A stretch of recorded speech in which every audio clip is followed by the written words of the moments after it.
और इसको एक स्ट्रेटेजिकली एक एक्शन प्लान लेके सीएम साहब ने किया। इसके अलावा for the poor we have done many things. I mean you see Annapurna centres, बस्ती दवाखानास, KCR kits, Kalyana Lakshmi, Shaadi Mubarak, I can go on and on. The reason why we do this, कुछ लोगों को लगता होगा कि क्यों तुम लोग यार लोगों को लेजी बना रहे हो, क्यों फ्री सॉप्स दे रहे हो, बहुत लोग बोलते हैं मुझे। मैं आपको एक बात बोलना चाहता हूँ, India is a very heterogeneous country. यहाँ पे अंबानी भी है और सबसे गरीब आदमी भी यहीं पे है, सबसे अमीर आदमी भी है, सबसे गरीब आदमी भी है।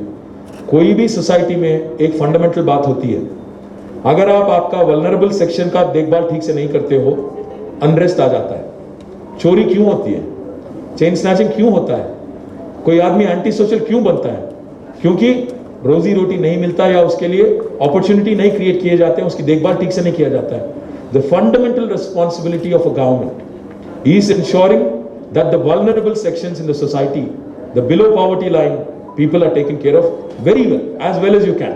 अगर वो आप ठीक से करते हो तो क्या होता है, अनरेस्ट जो है सोसाइटी में कम हो जाती है, तब बिजनेस भी चलेगा, धंधा भी चलेगा, आराम से लॉ एंड ऑर्डर भी रहेगा, सब कुछ ठीक रहेगा। तो please don't be under this impression that हम लोग जो गरीब को जो प्रोग्राम, हम वेलफेयर प्रोग्राम अमल करते हैं, इसमें हमारा एक ही एजेंडा है कि सोसाइटी एक बैलेंस तरीके से चलना चाहिए, ताकि सबसे गरीब से गरीब आदमी और अमीर से अमीर आदमी भी कोएग्जिस्ट करें, ठीक से करें और पीसफुली करें। ये हमारा एजेंडा है। The reason why we have been successful is because of all these above mentioned things. Now, this is the book that I have published. This is my progress report in the last 6 years. कि मैंने किया क्या government में आने के बाद, मैंने किया क्या करके मैंने, क्योंकि हमारे दोस्त पूछते रहते हैं कांग्रेस वाले और बीजेपी वाले कि आप किस बेसिस पे वोट पूछ रहे हो, तो मैंने ये छाप दिया, बोला कि भाई मैंने तो अकाउंट दे दिया मेरा, आप देख लो, देखना है तो देख लो। मैं पूछ रहा हूं आज वोट डेवलपमेंट प्लान पे कि मैंने कुछ काम किया, कुछ किया। मैं ये नहीं कह रहा हूं कि सब कुछ कर दिया, कुछ काम किया। पानी हमने ठीक किया, बिजली हमने ठीक किया। अगर सड़क आप देखेंगे आज फ्लाईओवर खूब सारे बन रहे हैं और एक CRMP प्रोग्राम चल रहा है, नए लिंक रोड बना रहे हैं, हम लोग बेटर करने की कोशिश कर रहे हैं। हाँ, काम अधूरा है, बाकी है, रोड और इंप्रूव कर सकते हैं, ड्रेनेज सिस्टम और बेहतर कर सकते हैं, लेक्स और वाटर बॉडीज की देखभाल ठीक से कर सकते हैं, नाला इंक्रोचमेंट्स हटाना, ये सब काम अधूरा है, मैं जानता हूँ। बट मैं लेट मी रिमाइंड यू, मेरे से पहले 65 साल लोग काम करे इस शहर पे। इंडिपेंडेंस के बाद 65-70 साल काम करे वो लोग आके आज मेरे को उंगली उठा के पूछ रहे हैं कि किया क्या तुमने 5 साल में। अरे भाई 65 साल में आप क्या करें, मैं भी पूछ सकता हूँ फिर तो। 65-70 साल आप काम करें, अब 5 साल में मुझे पूरा 65 साल का जो भी मिसरूल था उसको पूरा 5 साल में गायब कर दूं मैं। अब मैं सोचिए आप एक मिनट, थोड़ा पेशेंस भी चाहिए, सब्र भी चाहिए आपको।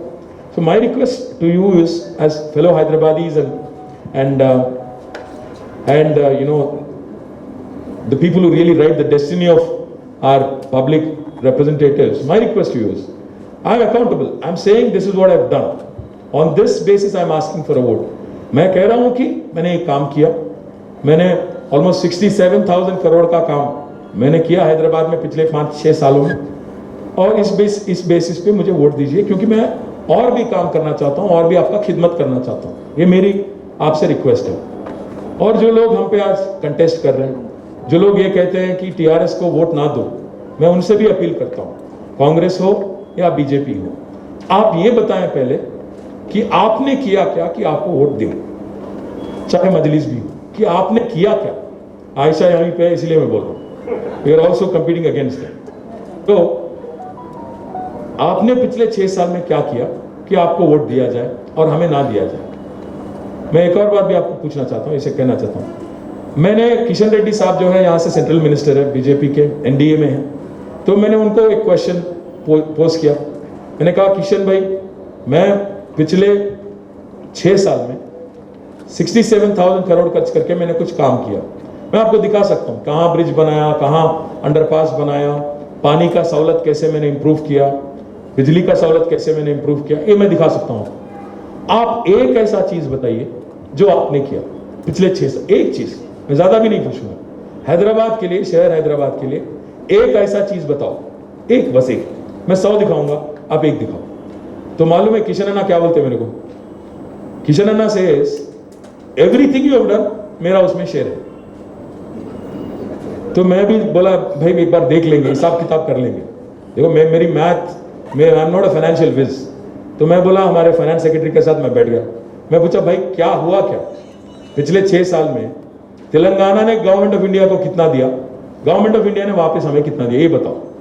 तो उन्होंने एक स्लाइड निकाल के मुझे बताया, पिछले 6 सालों में तेलंगाना की जनता, the people of Telangana, in the form of taxes, जो हम लोग जीएसटी पे करते हैं, इनकम टैक्स पे करते हैं, एक्साइज ड्यूटी पे करते हैं, सीएसटी पे करते हैं, पिछले 6 साल में we paid government of India 2,72,000 crores of rupees. 2,72,000 crores of rupees. Now, government of India, by statute, by constitution, they are obligated to devolve and also support, because it's a federal republic. They are supposed to support every single state in the Indian Union.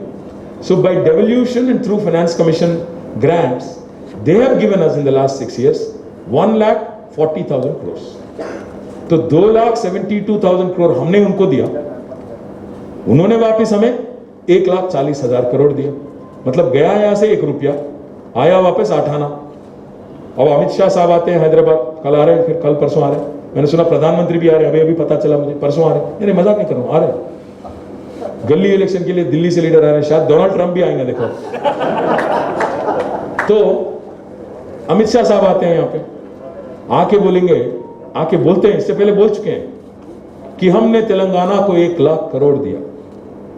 Amit Shah साहब, मैं पूछना चाहता हूं, लेन then की अगर बात होती है, दिया किसने, लिया किसने, यहां पे बताओ। मैं बोल रहा हूं 2,72,000 करोड़ हमने आपको टैक्सेस में दिया, आपने हमें वापस 1,40,000 करोड़ दिया। तो लेन देन की बात आती है, कौन किसको क्या दिया, कौन किसको बाकी है, आप बोलो। आज कहां गया हमारा बाकी जो 8 आना, बाकी जो 1,30,000 करोड़ कहां जा रहा है? आपके वाराणसी में, आपके पटना में, आपके गुजरात में आज जो सड़क बन रहा है, बिजली बन रहा है, उसमें हमारा हिस्सा, आपका यहाँ पे कुछ नहीं है। मैं ये बात बोलता हूं तो उनको बुरा लगता है, तो क्या बोलते हैं मालूम, अरे ये तो सेपरेटिस्ट एजेंडा है। काय का सेपरेटिस्ट एजेंडा? मैं क्या बोल रहा हूं, मैं जानता हूं, मैं भी हिंदुस्तानी हूं, I am proud Indian. I am not saying if I पे 1 रुपी आई शुड गेट बैक 1 रुपी, मैं इतना बेवकूफ नहीं हूं। मैं बस यही बोल रहा हूं कि आप ये छोटी सी बात का बतंगड़ बना के मैंने आपको दिया, ये पोज मत मारो। मैं क्या बोल रहा हूं, मैं जानता हूं इस कंट्री का रेलवेज चलाना है, डिफेंस चलाना है, बॉर्डर सिक्योरिटी है, मैं सब जानता हूं। I am a conscious Indian, I am a proud Indian. आप ये नाटक मत करो आके कि तेलंगाना को हमने कुछ दिया, कुछ नहीं दिया। क्या दिया आपने? मैं जानता हूं नॉर्थ ईस्ट चलाना है, कश्मीर चलाना है, देश का हिफाजत करना है, ये जिम्मेदारी है सेंट्रल गवर्नमेंट का, मैं पूरी तरह से वाकिफ हूं। But to come and pose like you have given me something out of the ordinary, कि ऐसा कुछ आपने कर दिया, ऐसा कोई हमारे लिए बहुत बड़ा मेहरबानी आपने कर दिया, ये पोज नको मारो। हैदराबाद में नहीं चलता। मैं इसलिए बोला उनको, ये नादान अहमदाबाद नहीं है, होशियार हैदराबाद है। यहाँ पे हम लोग पूरी तरह से तैनात हैं। हमारे पास जानकारी है कि किसने किसको दिया, क्या होगा। मैं आप सभी लोगों से एक ही बात कहना चाहता हूँ। मैं कह रहा हूँ, आप पूछो वोट डेवलपमेंट एजेंडा, बोलो किया क्या आपने 6 साल में, बोलो। अगर वापस आपको एक मौका दिया जाता है तो क्या करोगे, ये भी बताओ। वो नहीं बताते। यहाँ के एक हैदराबाद मार्केट में इलेक्शन में एक नया आदमी आ गया बीजेपी से, कुछ भी बोले जा रहे। वो ही talks about this being a contest between bin Laden, Babur and देशभक्त। ये बिन लादेन कौन है, बाबर कौन है, ये कहां से आ गए हैदराबाद इलेक्शन में? उनसे हमारा क्या वास्ता है? कुछ भी। वोटर है क्या यहाँ के? हैदराबाद के वोटर है वो, बिन लादेन, बाबर।